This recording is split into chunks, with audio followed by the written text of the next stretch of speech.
안녕하십니까, 선상신입니다. 아투 초대석이 마련한 서울시장 후보 초청 대담. 오늘은 국민의힘 예비후보 오세훈 전 서울시장 모셨습니다. 안녕하십니까? 네, 안녕하세요. 네, 저희 반갑습니다. 아시아투데이 네. 찾아주셔서 감사합니다. 반갑습니다. 네. 먼저 우리 아시아투데이 구독자들한테 간단한 인사 말씀 좀 부탁드립니다. 카메라를 보시고. 예, 아시아투데이 구독자 여러분 정말 반갑습니다. 이번 4월 7일 이제 50일이 채 남지 않았는데요. 정권 심판의 날입니다. 어떤 여론조사를 보니까 국민의 61.6%가 이번 선거는 이 무능하고 폭주하는 문재인 정권을 심판하는 날이다. 이렇게 답변 드린 걸 본 적이 있습니다. 사실 나라를 지킨 건 테스형의 나훈아 선생님 말씀처럼 왕이 아니었습니다. 노론 소론도 아니었습니다. 의병들이셨죠. 그런 의병의 심정으로 이번 보궐선거에서 서울시장을 야권에서 선출해 주시면 아마 이 독주하고 있는 문재인 정부를 견제하는데 도움이 많이 될 것으로 생각을 합니다. 저 오세훈의 행정 역량, 경륜을 믿고 꼭 도와주실 것을 부탁드리겠습니다. 네, 수고하셨습니다. 저 오세훈 후보 하면은 우리가 이제 이른바 대권 후보다 이렇게 지금 많이 인식을 하고 있는데 이번에 어떻게 서울시장으로 방향을 돌리셨어요? 결심하기가 쉽지 않으셨을 것 같은데 어떤 계기가 있었습니까? 사실은 서울시장을 2번씩이나 했던 사람이 다시 서울시장에 나온다는 게 결심이 사실 쉽지는 않았습니다. 그렇죠. 네. 그런데 이제 작년 12월 이후에 이 야권에서 찾아와야 된다는 분위기가 생기면서 사실 당내와 일반 시민 여러분들의 의견이 조금 엇갈리더라고요. 그래요? 네, 어떤 서울 점에서? 시민들 네. 입장에서는 안철수 후보 갖고 된 거 아니냐. 나왔으니까 그걸로 그냥 가도 된다. 네. 이런 의견을 개진하시는 분들도 꽤 뵀는데요. 당내에서는 아무래도 우리 당에서 좀 후보를 내서 네. 그 서울시를 탈환해야 된다. 왜냐하면 안철수 후보는 사실 민주당 쪽에서 정치를 시작하셨잖아요. 그렇죠. 네. 뭐 뚜렷하게 언제 방향을 왜 전환한다는 말씀을 해주신 적이 없으세요. 그러니까 사실 이제 그 불신이 자리하고 있는 거죠. 저분이 네. 언제 또 생각이 바뀔 수 있는 분인지 모른다라고 하는 게 바탕에 있는 것 같습니다. 네. 진정한 야권 후보가 될 수 없다 이렇게 보시는군요. 뭐 그렇게 보시면서 이제 좀 경쟁력 있는 후보가 우리 당에서 나와줘야 되는 것 아니냐. 네, 네. 더군다나 이번 선거는 임기 1년의 보궐선거인데 그렇죠. 네. 이게 뭐 연습할 시간도 없고 밑그림 그릴 시간도 없다. 보궐선거는 원래 인수위라는 게 없습니다. 그렇죠. 바로 시작을 하죠, 직무를. 4월 7일 날 선거가 이루어져서 그날 밤에 후보가 이제 그 시장이 결정이 되면 그 다음날 아침부터 결재를 해야 되잖아요. 그렇죠. 근데 사실 제가 해봐서 어느 정도 파악하는데 기간이 예. 어느 정도 걸리는지를 제가 뭐 실감나게 알고 있는데 네. 사실 1년 정도 지나야 일이 눈에 들어옵니다. 예, 사계절을 다 돌아봐야 다 일이 예. 파악이 될 수 있다 이런 얘기죠. 그렇습니다. 네. 서울 시민 여러분들의 일상 생활을 보듬는 생활 시정이기 때문에 생활 네. 행정이기 때문에 그렇습니다. 예. 그렇기 때문에 더더군다나 이번만큼은 경험이 있는 사람이 들어가서 빨리 네. 시정을 파악하고 장악하는 것이 네. 지금 서울시정이 많이 난맥상을 보이고 있습니다. 네. 시장이 없는데도 광화문 광장을 다시 파헤치지를 않나. 네. 또 눈이 많이 온 날 아주 시민 여러분들 고생하도록 방치한다거나 네. 이런 것들이 그 선장이 없기 때문이거든요. 네. 선장이 조타실에서 딱 장악을 하고 있어야 시민 여러분들의 입장에서 불편과 고통이 덜어질 수 네. 있는 건데 하는 네. 생각도 있고요. 뭐 그런 여러 가지 그런, 판단을 했습니다. 이제 중요한 것은 이제 국민의힘 예비 후보신데 이제 후보가 돼야 되는 건데 어제 이제 처음으로 1대1 맞수 토론이 시작이 됐어요. 저도 재미있게 봤습니다만 해보시니까 어떻던가요? 그런 방식이. 사실 뭐 심정이 복잡하죠. 제가 시장일 때 이제 여성가족정책관에서 부시장으로 발탁했던 조은희 후보와 네, 네. 토론을 했기 때문에 그렇죠. 사실은 상대방을 너무 잘 압니다. 서로 잘 알죠. 뭐. 또 같이 일을 해봤기 때문에 네, 네. 또 공감대도 있습니다. 네. 그런 상황에서 어떻게 추첨을 하다 보니까 그렇게 첫 맞수 토론을 하게 됐어요. 어차피 또 교차 토론을 다 하니까. 어차피 다 돌아갑니다. 돌아가면서. 순서가. 네, 네. 그래서 결심을 그렇게 했습니다. 실제로 뭐 제가 억지 칭찬을 한 게 아니라 네. 서울 시민들이 다 공감하는 부분에 대해서는 과감하게 칭찬을 해드리고 네. 사실 저는 자랑스럽습니다. 그분이. 그렇죠. 예, 그래서 네. 자랑할 건 자랑을 해드리고 또 그분도 후보인데 널리 알리고 싶은 부분들이 있지 않겠어요? 실제로 일 잘하면 좀 남들이 알아줬으면 하는 생각이 네, 들죠. 오히려 그 조은희 구청장 공약을 설명을 더 하게 자꾸 유도를 하시더만요, 보니까. 네. 그렇게 할 건 하고 네. 또 서로 뭐 따져 물을 건 묻고 네. 그렇게 하려고 노력을 했고요. 네. 그분뿐만 아니라 사실은 뭐 오신환 후보하고도 그분 정치권에 입문할 때 오 브라더스라고 해서 그렇죠. 네. 관악구에 제가 선대위원장을 맡아가지고 열심히 뛰어서 그때 국회에 진출하도록 도운 네. 그 인연이 있습니다. 그렇죠. 또 나경원 후보하고도 인간적으로는 나쁘지 않습니다. 아유, 뭐 두 분이 다 그 야당을 대표하는 사실상 대권 후보 반열에 있는 분들인데. 그리고 비슷한 시기에 정치를 시작을 했기 그렇죠. 때문에 네. 실제로 고비마다 서로 협조 관계가 형성된 적도 많고요. 네. 그런데 뭐 후보끼리 경쟁하다 보니까 이제 칭찬만 할 수는 없으니까 뭐, 가끔은 좀 나를 세우는데 네. 그거를 이제 뭐 언론에서는 뭐 신경전을 한다. 네. 뭐 이제 그런 그 네. 기사 제목이 많이 뽑히긴 네. 하는데 실제로 지난주에 있었던 그 미디어 데이라고 예. 후보들이 처음에 기호 추첨하는 날 처음부터까지 봤다면 오히려 긴장감은 덜하고 그 화기애애하다라는 아마 그 인상을 강하게 받으셨을 거예요. 서로 기자들은 칭찬하고. 언론은 또 싸움을 붙여야 되니까 자꾸 그런 갈등 기사를 만들어내겠죠. 그렇습니다. 근데 그날 화기애애하다는 표현을 쓴 기사는 전 본 적이 없어요. 전부 다 뭐 긴장감이 감돌았다 뭐 이렇게 돼서. 그래야 또 재미가 있고 그러는 거니까. 네. 하여튼 그런 그 네 명의 후보가 다 지금 저는 원팀이 돼야 된다고 네. 생각합니다.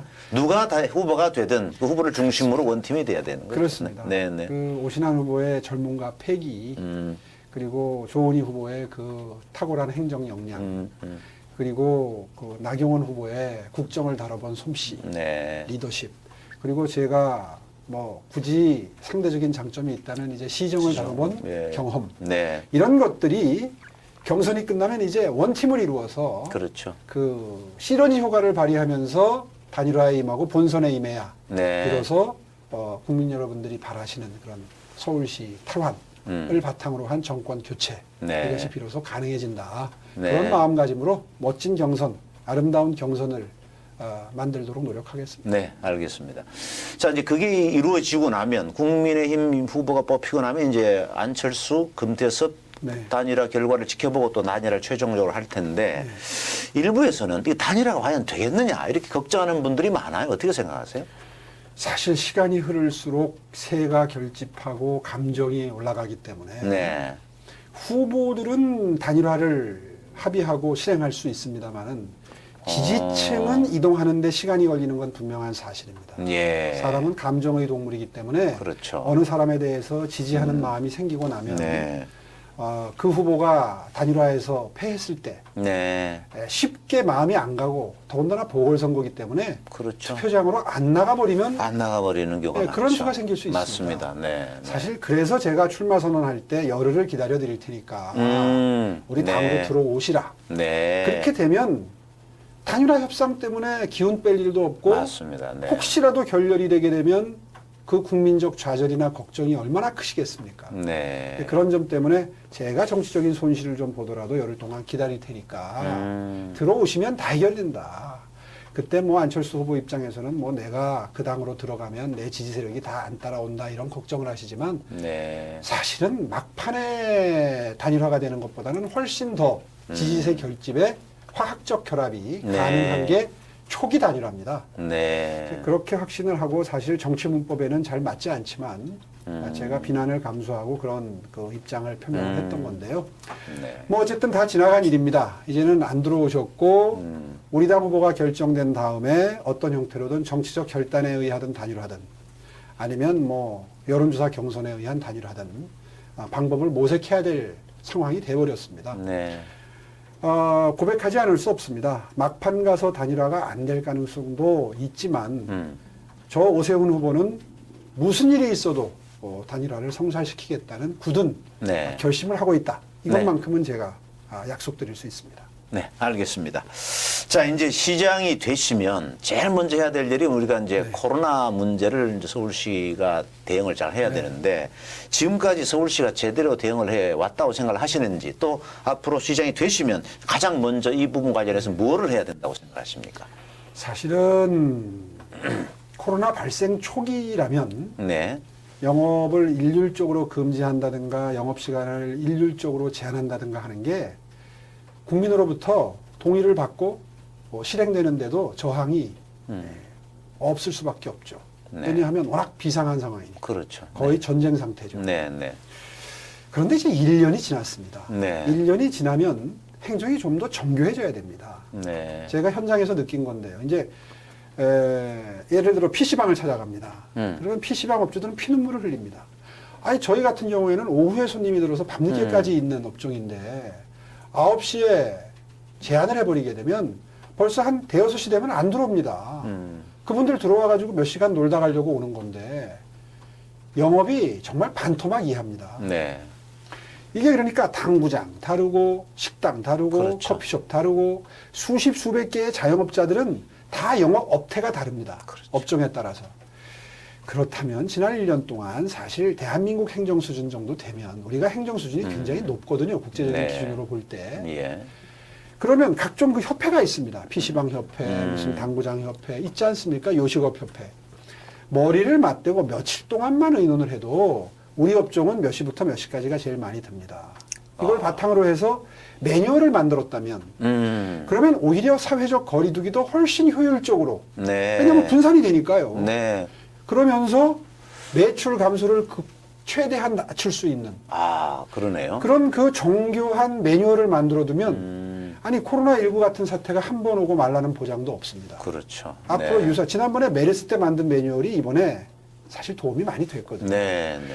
코로나19가 지나고 나서 이런 매뉴얼이 남아 있어야 비로소 다음에 유사한 사태가 생겼을 때 적용하면서 당황하지 않고 초기 대응해서 네. 그 국제적으로 앞설 수 있는 그런 정말 선진 행정, 네. 제대로 된 행정을 좀 펼칠 수 없는가. 그 이제 맞춤형으로 할 수 있는 건데. 그렇죠. 맞춤형 업종별 매뉴얼을 만드는 것이죠. 그렇죠. 네. 그래서 그때 이제 정세균 총리께 이렇게 한번 해보시는 게 어떠냐라고 제안을 했더니 네. 바로 돌아오는 답변이 이 후보들이 정치적으로 이용한다. 아하. 무슨 뭐 이런 뭘 비난을 한다. 그거는 상당히 좋은 제안이었는데 그걸 왜 그렇게 그래서 받아들이셨어요? 듣고서 참 그분 평소에 인품에 어울리지 않는 그분이 굉장히 온화한 분으로 알려져 네, 있는데 합리적이다 이렇게 평가를 받고 있죠. 예, 굉장히 그 예민한 반응을 보이시는 걸 보면서 네. 아니, 이건 이렇게 대처하실 일이 아닌데 네. 지금이라도 총리님이 솔선수범해서 각 업종별 대표자와 한두 번 만나는 모양새만 갖추어도 공무원들은 따라갑니다. 네. 예. 특히 이런 일은 지방자치단체가 해야 되는 거예요. 그렇죠. 구청별로 할 수도 없습니다. 이건 네. 시가 해야 되는 일이거든요. 네. 근데 시장이라는 조타수가 없으니까. 그렇죠. 뭐. 아니 권한대행이 뭐 무슨 의욕으로 뛰어다니면서 그런 일까지 그렇게 참 하겠습니까? 그런 면에서 서울시정의 공백이 굉장히 큰 문제군요. 지금 상황에서. 그런 이유 때문에라도 사실은 좀 이렇게 왜 일부러 데블스 애드보킷이라는 이야기가 있지 않습니까? 네, 네. 뭐 정부 내에 좀 반론을 제기할 수 일부러라도 네. 반론을 제기하고 문제를 제기해서 대안을 제시해서 그것이 이제 의견이 융합이 되게 되면 보다 바람직한 정책 방향이 형성될 수 있는 건데 정부 내에 아시다시피 초록은 동색이라고 전부 운동권 출신들만 들어가가지고 무슨 시민단체 활동했던 사람이라든가 이런 분들로만 구성이 되어 있기 때문에 네. 그 안에서 새로운 아이디어나 어떤 격렬한 토론이 이루어지는 것이 쉽지가 않지요. 네. 그렇다면 야당이라도 대화 상대로 삼아서 파트너로 삼아서 대화를 해야 되는데 사실 우리 정치권이라는 게 여야 토론이나 타협이 지금 단절돼 있죠. 네. 참 안타까운 상황이고요. 네. 이번 코로나를 대처하는 정부의 모습을 보면서도 그런 안타까움을 금할 수가 네. 없습니다. 일단 서울시장이 되시면 그런 문제부터 먼저 선도적으로 해결해 가시겠다. 예, 그렇게 그렇습니다. 이해를 하겠습니다.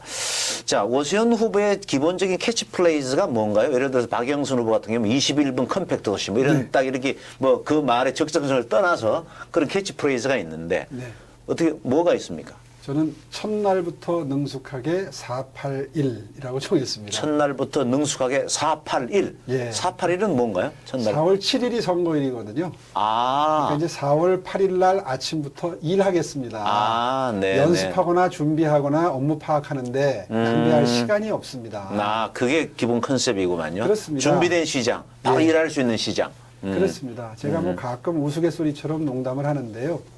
제가 취임 1주년 되던 날 네. 아침에 보통 이제 시장단이 티타임을 하면서 하루 업무를 시작을 합니다. 네. 오늘 하루는 이런 거 뭐 챙기고 뭐 부시장님은 오늘 뭐 하십니까? 이제 이런 대담을 하는데 취임 1주년 되던 날 그때 행정 1부시장이셨던 네.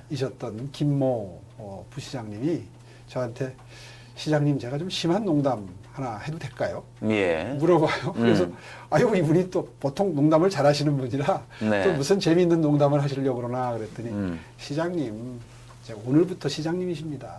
아. 그게 저는 너무 충격이라서 잊혀지질 않아요. 네. 그 말씀이. 마음으로는 준비가 사실 덜 됐을 수도 있죠. 그죠? 그러니까 처음에 이제 시장으로 취임해서 깍듯하게 시장으로 모시고 일은 했지만 네. 마음속으로는 아, 이 양반이 이걸 알까? 이 양반이 여름에 이런 일이 생긴다는 걸 알까? 이 양반이 겨울에 폭설이 오면 뭘 해야 된다는 걸 알까? 1년 동안 조마조마했던 겁니다, 그분은. 네. 아, 무슨 말씀이냐 하면 제가 해보니까 사실은 1년 임기의 시장이라는 게 참 묘한 존재입니다. 그것도 임기 말. 일단 그렇죠. 공무원들한테 영이 글쎄요. 쓰지 않을 거예요. 그럴 겁니다. 바뀔 수 있거든요. 네. 1년 뒤에 또 선거가 있으니까. 그렇죠. 네. 거기에다가 사실 일의 실무는 잘 모릅니다. 그러니까 결제하러 들어와서도 처음부터까지 네. 다 설명해야 됩니다. 네. 네. 다 물어봐야 됩니다. 음. 그래야 이해를 할 수 있어요. 아, 이거 척하면 눈동자만 봐도 아 이건 왜 하는구나 알 수 있는 사이라야 사실 일이 척척 돌아가는 거 아니겠습니까? 네. 네.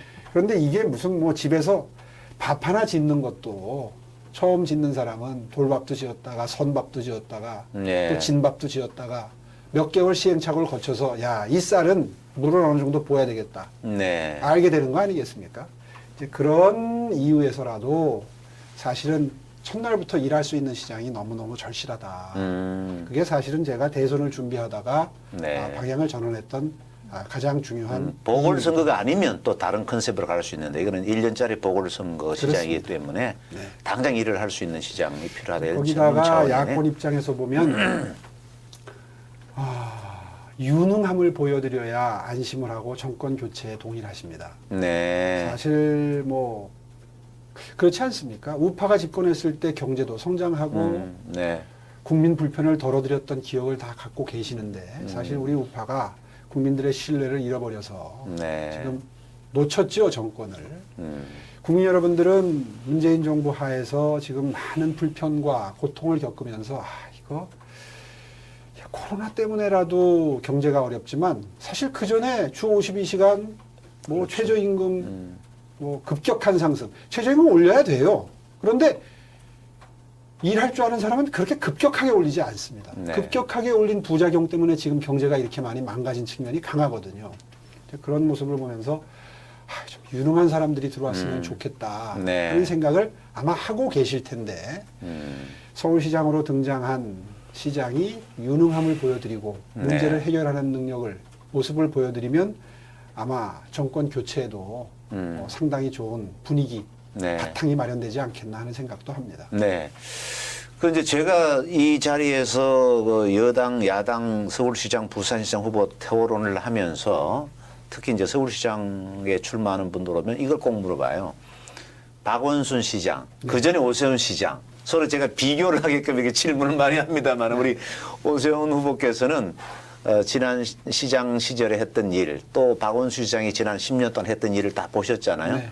가장 아쉬웠던 점, 또 박원순 시장이 잘못했다고 했던 지적한다면 어떤 일이 있습니까? 서로 철학이 다르고 네. 시정 운영 기조가 달랐기 때문에 네. 아마 그런 비교를 하는 것은 전 의미가 없을 수도 있다고 생각합니다. 예. 생각이 다를 수 있으니까. 예, 예. 근데 제가 오늘 아침에 마침 서울 경제 전략을 발표를 하고 왔는데요. 네, 네. 그 자료 속에 분명한 성적표가 들어 있습니다. 네. 그러니까 이 국제적으로 공신력 있는 기관에서 각 도시의 순위를 발표합니다. 네. 도시 경쟁력 순위하면 그 도시의 각종 교통 인프라, 주거 인프라, 비즈니스 인프라, 네. 그리고 기술력, 문화예술적 그 감수성이 느껴지는 시설물들, 또 무형의 소프트웨어 이런 것들을 전부 가중치를 두고 평균을 내서 1년마다 도시 순위를 발표하는데요. 네.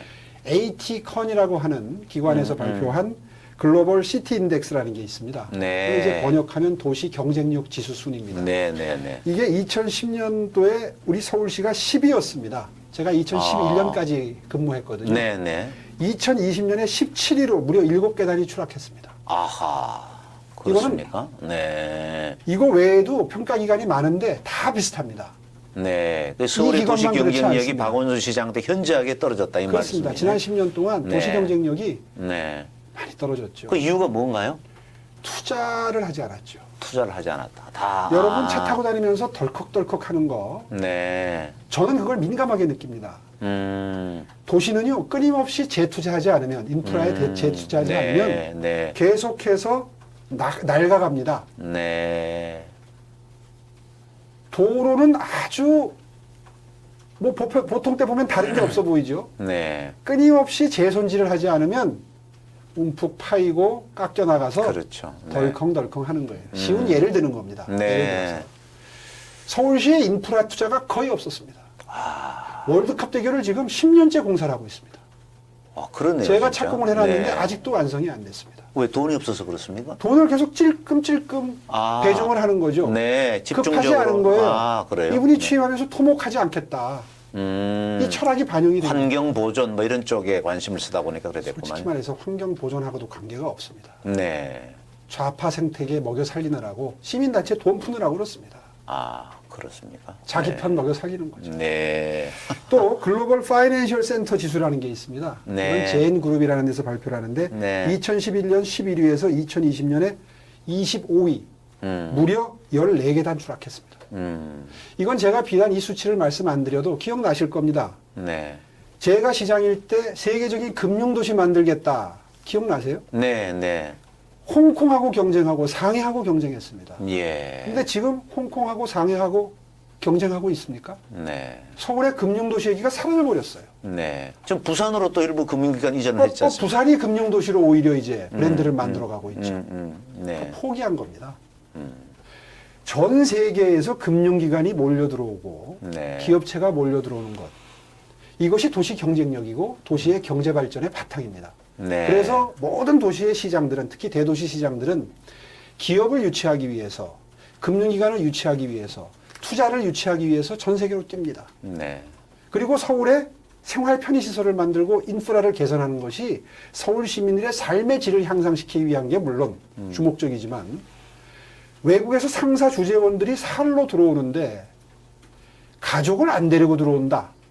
이거 오래 못 있습니다. 그렇죠. 교육 문제가 해소가 안 되니까 그런 거예요. 그래서 네. 외국인 학교 지원을 하는 겁니다. 그렇죠. 그런데 민주당은 외국인 학교 지원한다 그러면 아니 왜 외국인 학교까지 지원을 하냐. 우리 국민들 교육을 지원을 해야지. 언뜻 들으면 그 말이 맞는 것 같죠. 아, 그렇네요. 네. 그런데 외국인 학교가 들어오게 하는 게 외국 기업 유치하는데 지름길입니다. 그렇죠. 자녀 교육 문제가 자기 주거의 질을 선택하는데 가장 중요한 요소죠. 네. 전 세계 어느 나라 국민도 자식 교육에는 최우선 순위입니다. 그러니까 이렇게 철학이 다르기 때문에 예. 도시 경쟁력 순위도 금융센터 지수도 이건 두 개의 예를 든 겁니다. 제가. 네. 삶의 질 지수도 많이 떨어졌습니다. 그 제일 지금 국민들이 시민들이 피부로 느끼는 문제는 부동산 문제예요. 그렇습니다. 그러니까 박원순 시장의 어떤 재개발 재건축 반대해서 이런 것 아니 하는 것들은 아마 여당 인사들도 인정을 하는 것 같습니다. 그렇습니다. 그런데 이 문제가 금방 풀 수 있는 문제는 아니에요. 그냥 그렇습니다. 복잡한 문제지 않습니까? 네. 오세훈 후보께서는 어떤 지금 생각을 갖고 계세요? 이 부분에 대해서는. 정말 그 중요한 질문을 해주셨는데요. 네. 이 정부의 철학과 기조가 아직도 바뀌지 않고 있습니다. 네. 뭘 보면 알 수 있느냐 하면 이번 2사 대책, 네. 2월 초에 네. 공급 대책이라고 내놨는데 그 핵심은 이겁니다. 민간주도 재개발 재건축하고 있는 분들 잘 들으세요. 계속해서 고집 부리고 민간주도로 하면 초과이익 환수하고 안전진단 강화해서 못하게 할 겁니다. 포기하시고 공공주도 트랙으로 네. 공공주도 재건축 재개발로 방법을 옮기세요. 그렇게 하면 초과이익 환수도 안 하고 여러분들 빨리 진행될 수 있도록 기간을 단축해드리겠습니다. 이게 요지입니다. 아, 간단히 민간 얘기하면. 개발을 지원하는 게 아니고 민간 개발을 공공 개발로 바꿔라는 게 핵심이네요. 네, 그게 핵심입니다. 그게 변창흠 장관이 들어가서 내놓은 1호 공급 대책입니다. 그러면 이제 민간에서 적극 참여 안 할 거다 이래 보시는 거만요. 자, 그러면 네. 이제 주택조합이나 이런 우리 쪽에서도 손상신 사장님이 주택조합원이세요. 그러면 네, 판단을 네. 할 거 아닙니까? 예. 옮겨가는 게 언뜻 보면 유리해 보이죠. 네, 빨리 사업이 빨리 진행돼서 해준다 그러고 네. 초과이익 환수 안 한다 그러니까. 네. 그런데 이 정부의 임기가 이제 1년밖에 남지 않았습니다. 네. 만약에 이런 방안을 임기 초에 우리가 공급 대책 내놓으라고 그렇게 그렇죠. 충고를 맞습니다. 할 때 그런 지적은 많이 해요. 이게 진작 나왔어야 된다. 임기 초에 이게 나왔으면 네. 이분들 입장에서 굉장히 갈등할 겁니다. 음. 야, 이 정부가 아직 임기가 4, 5년 남았는데 아. 지금 저쪽 공공 트랙으로 들어가지 않으면 이건 네. 이게 안 되겠다. 음. 그러면 공공 트랙으로 내키지 않아도 억지로라도 들어가겠죠. 그러면 공급이 좀 됐을지도 모르겠습니다. 그런데 지금 임기 1년이에요. 더군다나 문재인 정부는 이미 이분들에게 신뢰를 상실했습니다. 그렇죠. 네. 부동산 정책을 전부 뒤집었습니다. 처음에는 다주택자 임대사업 등록하면 세제 혜택 드린다. 그렇죠. 각종 혜택 네. 드린다 해가지고 등록시켜 놓고 얼마 전에 이분들을 아주 철퇴를 내려가지고 피눈물을 흘리게 만들어 놨습니다. 네. 정부는 신뢰가 생명입니다. 그런데 이 재개발 재건축하는 분들이 부동산의 도사들이십니다. 네. 아니 평생 한 채 갖고서 그거 가지고 이제 여생을 그렇죠. 미천 삼아야 되는데 얼마나 신중하게 판단하겠습니까? 그분들이 과연 정부가 던진 이 사탕발림, 당의정이라 그러죠. 안에는 뭐가 들었는지 모르는데 겉에만 설탕물을 발라가지고 던졌는데 5년 만에 완성해 주겠다는 이야기를 믿겠습니까? 5년 만에 완성하려면요. 지금 당장 삽둬야 돼요. 그러면 서울시장이 되시더라도 이 부분은 뭔가 정책적으로 바꿀 수 있는 수단이나 이런 게. 그래서 저는 수치를 이야기하지 않습니다. 솔직하게. 몇만 호 이런 얘기는 하지 않는다. 예, 제가 네. 보니까 안철수 후보가 뭘 어떻게 계산하셨는지 몰라도 뭐 5년 동안 예, 알고 계시네요. 예, 70몇. 74만 6천 호를 공급하겠다고 했어요. 예, 예. 그래서 제가 처음에 그걸 보고 어이가 없었습니다. 왜냐하면 지금 서울에 해방 이후에 6.25 전쟁 이후의 폐허 상태에서 380만 호가 지어졌습니다. 지금 380만 호가 있습니다. 네. 그런데 5년짜리 시장, 엄격하게 얘기하면 1년짜리 시장이 5년 뒤를 내다보고 74만 6천 호를 공급하겠다. 어떤 전문가가 충고를 했는지 몰라도 제안을 했는지 몰라도 제가 보기엔 그 전문가도 엉터리 전문가입니다. 네. 지금 다들 이제 경쟁자처럼 내놓습니다. 그러니까 박영선 안철수 후보는 후보가 30몇만 원. 그럭저럭 정치를 네. 시작한 지 10년 네. 가까이 되셨으면 네. 이런 어이없는 아이디어를 내고 정책 제안을 하는 교수와 논쟁을 해서 바로잡을 수 있는 정도의 판단력은 전 되셔야 된다고 생각합니다. 네. 그런데 이걸 1호 공약으로 내놓는 걸 보면서 네. 나중에 좀 수습은 하시더라고요. 이제 제가 여러 번 이 지적을 하니까 어디 토론에 나가셔서 어디 유튜브에 나가셔서 이거 순증은 아닙니다라고 얘기를 하더라고요. 이제 정신이 돌아오신 거죠. 네. 네. 예, 그러니까 부수는 것까지 합해서 부서서 짓는 걸 다 합해서 순중은 아니다. 이제 이런 표현을 하던데 그렇더라도 불가능한 수치입니다. 어쨌든 시장이 신뢰를 해줘야 뭔가 정책이 먹힐 텐데 지금 이 그렇습니다. 정부가 그래서 이제 신뢰를 상실했다 이 저는 말씀이시고. 주로 그래서 그 신뢰 네. 이게 가장 중요하다고 생각해서 저는 주로 방법론을 얘기를 합니다. 방법론. 네. 방법론이 뭐냐? 네. 이렇게 얘기합니다. 2종 일반 주거지역에 7층 높이 규제라는 게 있습니다. 네. 네. 근데 서울 시내 전역에 2종 일반 주거지역이 수백 개가 있습니다. 여기에 토지주들, 건물주들이 건물이 낡았는데 허물고 새로 짓지 않습니다. 허물어도 7층 높이 규제대로 하면 이익이 안 나오니까 경제성이 없어요. 경제성이 없죠. 네. 한마디로 지금 말씀하신 대로 돈을 벌 볼 수 수가 없습니다. 네, 네. 아니 돈을 못 버는데 왜 허물고 새로 그렇죠. 짓습니까? 아니 규제를 풀어줘야 뭐 2, 예. 30평 지어서 나머지도 분양하고 해서 그래도 좀 이익이 될 텐데. 그렇습니다. 네. 그런데 이게 서울시는 요지부동입니다. 용적률 250%, 7층 높이 규제. 그래서 제가 시장이 돼서 바로 할 수 있는 일이 뭔가. 네. 시의회 동의 없어도 할 수 있는 일이 뭔가. 네. 이런 걸 이제 서울시 공무원들 사이에서는 서랍속 규제라고 합니다. 네. 법은 주거지역에 300%까지 보장을 했어요, 용적률을. 네. 근데 서울시가 250%로 낮춰놨는데 또 서울시가 그걸 높이 규제까지 해놓은 거예요. 도시계획 한답시고. 그 도시계획 심의위원회에서 그걸 심의하는 거 아니에요? 그렇습니다. 도시계획 심의위원회라는 데가 네. 그걸 이제 저쪽 독일이나 이런 유럽에 네. 땅이 좀 널찍한 데서 네네. 그 집 짓고 사는 분들 거기에 무슨 중소도시에 초고층 빌딩이 있고 높은 빌딩이 있습니까? 그런 나라 가갖고 유학해서 공부해온 분들은 이분들이 아주 머리가 굳어 있어요. 네. 높이 규제는 얼마, 용적률은 얼마나야 쾌적한 삶이 된다. 네. 아니 지금 근데 공법도 발달하고 상하수도가 얼마나 좋은데 100년 전에 50년 전에 만든 기준을 아직도 강요를 합니까?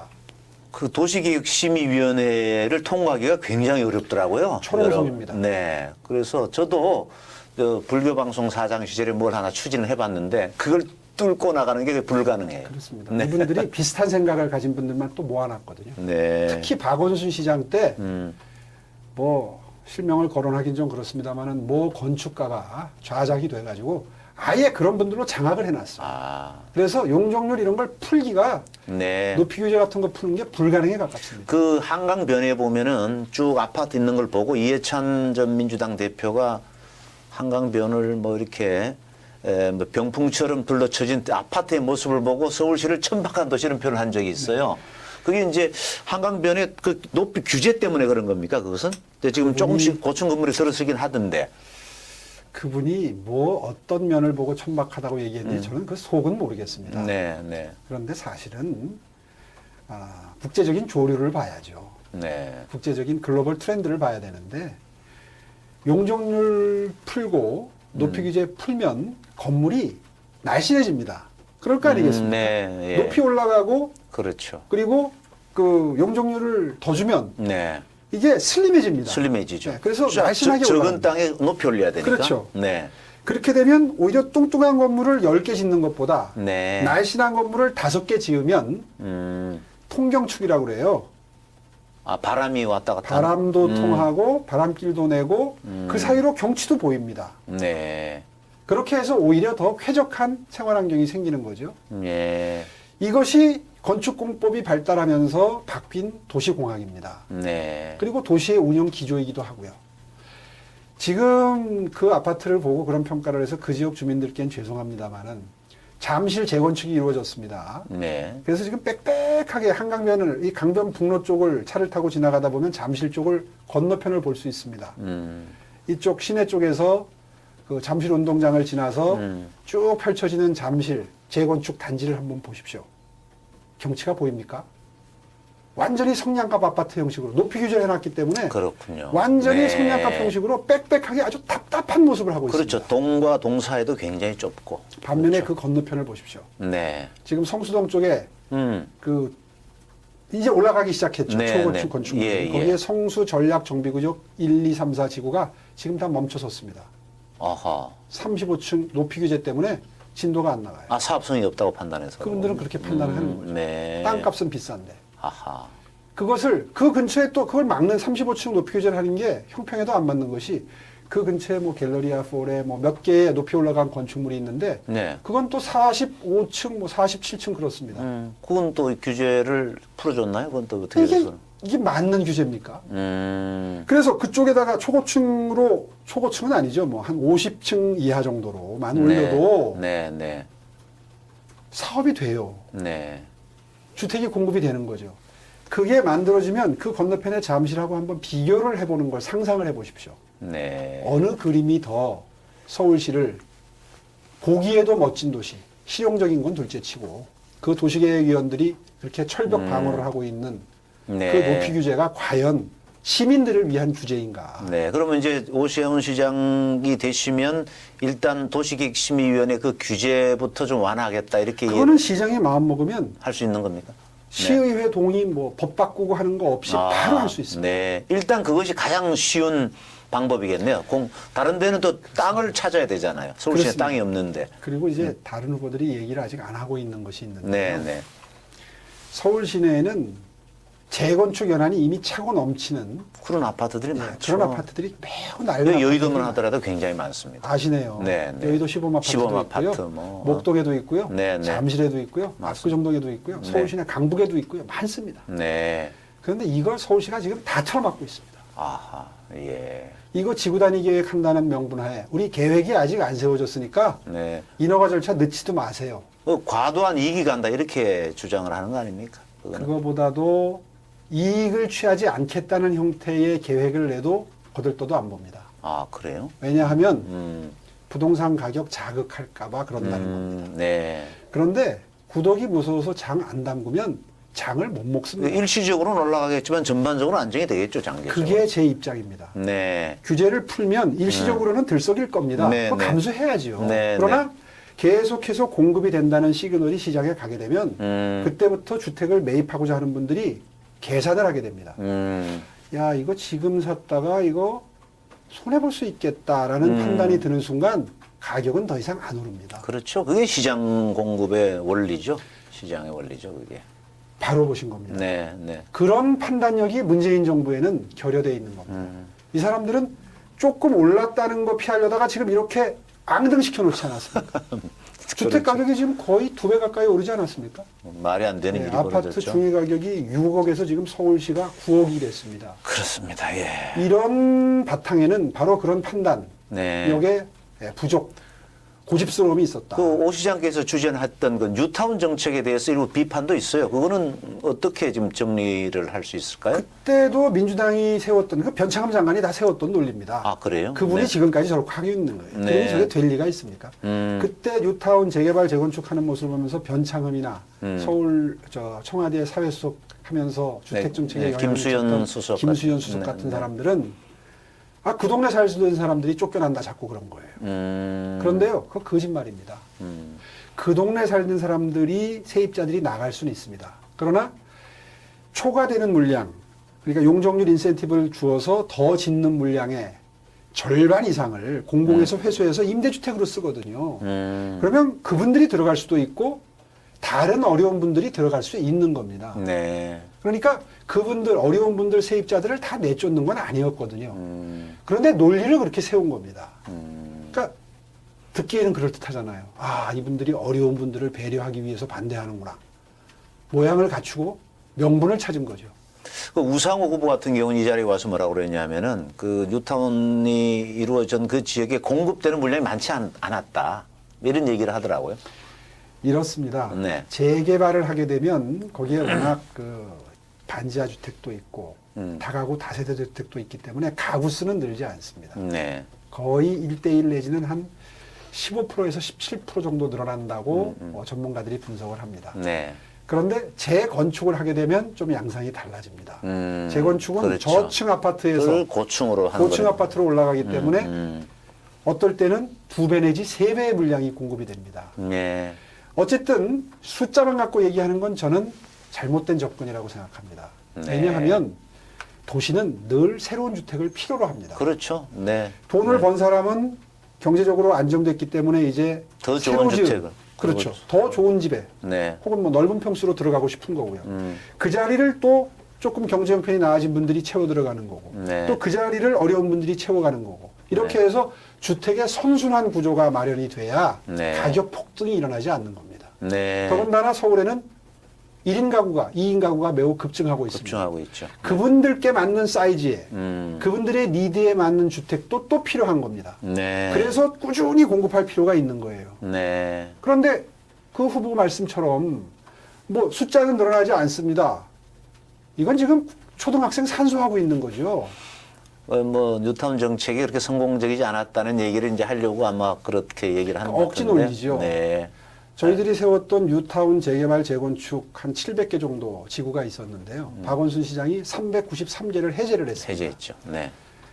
그 바람에 지금 이 주택 대참사의 바탕이 오히려 마련된 그것이 제대로 추진이 됐으면 이런 일은 벌어지지 않을 것이다 이렇게 그냥 보시는군요. 돕지 않아도 돼요. 네. 물 흐르듯이 민간에서 하도록 내버려만 뒀어도 주택 가격이 이렇게 오를 일이 없습니다. 네. 알겠습니다. 그 상암 디지털 미디어 시티 있잖아요. 그건 시장 때 처음 시작을 해서 오 시장님 때 상당히 완성을 거의 했다고 그렇습니다. 보는데 지금 100% 완성된 건 아니죠? 아직은 완전히 완성된 건 아니고요. 네, 네. 이번에 이제 서울시 공약을 마련하면서 다시 네. 현장에도 가보고 네. 현장에서의 그 목소리도 들어보고 그리고 스터디를 해보니까 계획했던 것들 중에 거기를 이 서부권에는 지금 산업단지가 없어요. 네. 실제로 동부권은 베드탄화돼 있고 거기에 산업 직접지가 하나 있어야 됩니다. 그래서 이제 예. 창동 차량기지가 마지막 남은 거기에 잘 활용할 수 있는 대지가 되고요. 네.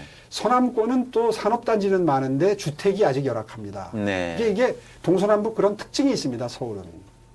서부권이 그렇습니다. 네. 서부권에는 홍대 앞과 어우러져서 문화예술적 어떤 감수성이 느껴질 수 있는 요즘엔 그게 산업화됩니다. 그렇죠. 예, 네. 그래서 테크 아트라는 표현을 제가 쓰는데 테크 최첨단 아트. 과학기술과 문화예술이 만나면 거기서 융합이 네. 폭발적인 에너지가 산업적 에너지가 이루어져서 거기에서 매력적인 도시공간이 되고 네. 사람이 몰리고 산업이 일어날 수 있다. 이게 도시공학하는 도시 전문가들의 얘기인데요. 서북 지역의 중심지가 바로 이 홍대 앞부터 상암 DMC까지가 그런 용도로 마련을 했는데 사실 그 목표를 달성하는 데는 지금 좀 실패했습니다. 네. 사실 그때 초고층 빌딩도 하나 계획했던 그 게 뭔가 있는데 트레이드 마크가 될 수 있는 뭐 100층짜리 빌딩도 들어선다고 그렇습니다. 그랬던 것 같은데. 133층인가 그랬던 네, 걸로 네. 기억이 되는데 그것도 불경기 때문인지 박원순 네. 시장의 소극성 때문인지 무산이 됐고요. 네. 거기에 그 초등학교 숫자에 비해서 고등학교 숫자가 부족해서 아주 교육 대란입니다. 네. 고등학교가 다시 옛날에 콩나물 학교 용지가 학급으로 없군요. 학교 용지가. 학교 용지가 제대로 활용이 안 됐습니다. 또 교통도 그렇습니다. 네. 그래서 그런 것들을 다 종합적으로 지금 해결할 수 있는 계획을 세우고 네. 새롭게 네. 보충해야 될 일들이 많다 네. 하는 판단을 하고 있습니다. 그 광화문 광장 지금 재구조화 사업을 하고 있잖아요. 네. 그 지금 현재 서정엽 서울시장 권한 대행 체제인데도 계속 진행이 되고 있는데 네. 그거는 어떻게 평가를 하세요? 지금 뭐 상당부 진행이 돼서 이제 시장이 되시더라도 뭐 다른 판단하시기 쉽지 않을 것 같은데. 제 이번 보궐선거 전에 공사가 끝난다고 그럽니다. 그런. 참 속성책으로 좀 바라볼 수밖에 없는데요. 네. 하여튼 잘못된 거죠. 그 뒤에 뭐 인사가 있습니다. 아, 또 뭐 여러 가지 또. 승모 건축가가 있다고 저는 짐작을 합니다. 네. 이분이 박원순 시정의 무슨 총괄 건축가로 활동도 했고요. 네. 문재인 정부 출범 후에 또 뭐 국가 정축 그 건축가 네. 해가지고 총괄해서 그 건축 정책을 입안하고 시행하는 그런 자리로 옮겼는데 그분이 처음에 강화문 광장 만들 때 네. 지금 고치고 있는 형태를 제안을 했는데 그게 아. 채택이 안 되고 아. 중앙안이 압도적인 다수로 통과가 됐던 겁니다. 네. 지금 만들어져 있었던 형태가 그냥 만든 게 아니에요. 당시에도 여러 아이디어가 있었어요. 오 시장 시절에 그 광화문 시청 앞에 광장 같은 거는 만들어진 건 아닌가요? 시청 앞에는 네. 이명박 시장 이명박 시장 때 만드셨고, 광화문 광장은 제가 네. 했는데 네, 네. 광화문 광장을 만들 때 광장을 양쪽에 만드는 한 가운데다 만드는 한 세종문화회관 쪽으로 붙여서 편측으로 만드는 한 네. 이 세 개가 여론의 도마 위에 올랐습니다. 아. 그런데 네. 그 건축가가 아. 세종문화회관 앞에 광장을 만들다는 안을 주장을 꽤 고집스럽게 했어요. 네. 그런데 누가 보아도 균형이 맞질 않아요. 네. 그래서 서울 시민들 여론조사를 했더니 압도적으로 가운데 안이 채택이 돼서 지금의 모양새가 된 겁니다. 근데 이제 이분이 자기가 실권을 가지게 되니까 아, 근데 그걸 왜 바꾸는지 저도 잘 이해가 잘 안 됐어요, 사실은. 그렇습니다. 네. 근데 이제 네. 만들어 놓은 지 얼마 안 되니까 박원순 시장 살아 계실 때는 임기 초기다 보니까 차마 자기도 손을 못 대다가 네. 이제 정권 말기가 되고 자기가 중앙정부의 영향력을 행사할 수 있게 되니까 그 안을 뒤에서 밀어붙인 거예요. 그 시민 단체들도 지금 반대한다고 성명을 내고 하던데. 찬성하는 시민도 안 계시고 네. 뭐 모든 시민단체 반대하고 모든 네. 언론이 반대해도 대통령 가까이에 가 있으면 힘이 생기는 모양입니다. 네. 시간이 많이 지나서 제가 두 가지 질문만 하고 마치도록 하겠습니다. 그 세종시로 이제 국회를 옮긴다고 여당이 발표를 했는데 뭐 후보들마다 여당 후보들은 대안을 제시했어요. 박영선 후보는 그거를 국회의사당을 뭐 문화 공간으로 만들겠다. 우상호 후보는 저기를 금융 메카로 만들겠다. 이렇게 했는데 뭐 야당 후보는 옮기는 것 자체를 반대한다. 이렇게 얘기하신 분도 있는데 어떻습니까? 오 시장님 입장은? 글쎄요. 뭐 금융 메카가 공간이 없어서 안 되는 게 아니거든요. 네. 엉뚱한 발상을 하고 계시는 겁니다. 네. 지금 여의도에 공실률이 얼마나 높습니까? 네. 아니 금융기관 들어갈 장소가 없어서 금융 메카가 안 되나요? 금융 메카라고 간판을 달면 금융 메카가 됩니까? 이건 철저히 소프트웨어의 문제입니다. 네. 컨텐츠의 문제지 하드웨어의 문제는 아니다. 네. 그런 네. 말씀을 드리고 싶고요. 네. 박영선 후보도 네. 뭐 거기 옮겨가면 뭐 거기에 뭐 1인 가구를 넣겠다. 아마 그렇게 했던 걸로 제가. 네. 보이는데. 아니 이제 저희 프로그램에 와서는 국회의사당을 문화공간, 콘서트홀 이런 걸로 하고 또 저기 그 뭐 지금 의원회관은 아까 말씀하신 대로 가구로 뭐 활용할 수 있는 주거 형태로 하겠다 이렇게 얘기를 대안으로 제시를 했습니다. 네. 네. 사실 뭐 호텔도 주거로 바꾸겠다는 사람들인데 뭐 무슨 발상인가. 그러니까 세종시로 옮기는 것 자체를 반대하시는 겁니까? 아니면은 그 저는 옮기는 거 입장을 찬성하는데 다른 대안을 제시한다는 거예요. 예, 말씀드리겠습니다. 네. 저는 사실은 국회 정도가 옮겨가는 건 서울의 경제에 크게 영향이 없다고 생각합니다. 네. 네. 실제로 서울시가 맏형 노릇을 해야 되는데 네. 지방은 지금 이른바 지방 소멸의 위기에 처해 있죠. 네. 일본 같은 경우가 이제 그 우리나라를 한 10년 정도, 20년 정도 앞서가면서 그런 모습들을 이제 선행해서 보여주는 그런 실증 사례인데요. 일본의 지방 도시들이 거의 다 지금 인구 감소 때문에 그렇죠. 지금 힘들어졌죠. 맞습니다. 네. 우리는 시, 군, 구 단위가 지금 다 급격하게 줄고 있습니다. 인구가. 그런 네. 관점에서 지방을 살리기 위해서 정부가 무언가를 한다면 저는 기꺼이 협조할 생각이 있습니다. 네. 그런데 그것이 꼭 국회를 옮기는 것이라야 되느냐는 생각이 다를 수도 있습니다. 네. 그러나 유연하게 판단하겠습니다. 저는 개인적으로 국회 정도가 뭐 세종시로 가든 아니면 또 모든 게 너무 세종시로 가도 안 좋으니까 세종시 근처에 다른 충청권에 혹은 뭐 그게 뭐 호남이나 영남에 어느 도시로 가든 저는 그건 국회에서 결정을 하면 따를 수밖에 없겠죠. 다만 제가 주장하고 싶은 건 그런 겁니다. 서울시장이 되면 시민들의 의견을 물어서 결정한다라는 원칙은 가지고 있겠습니다.